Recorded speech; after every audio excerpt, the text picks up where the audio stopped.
তুমি কাফনের কাপড় হলে ভালো হতো, একবার জড়িয়ে ধরলে আর ছাড়তে হতো না।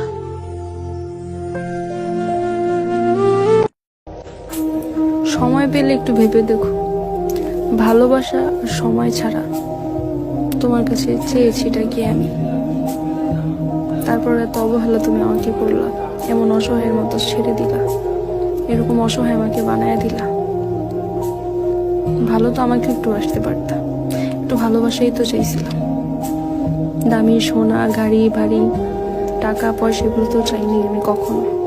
শুধু তোমার একটু যত্ন, তোমার একটু ভালোবাসা, তোমার একটু কেয়ার, এগুলোই তো চেয়েছিলাম। প্রিন্সেস ডায়নার একটা কথা খুব মনে পড়ে। সে বলেছিল সে যাকে ভালোবেসেছিল সে বাদে পৃথিবীর সবাই তাকে ভালোবেসেছিল। আমারও খুব বলতে ইচ্ছে করে, আমি যাকে ভালোবেসেছিলাম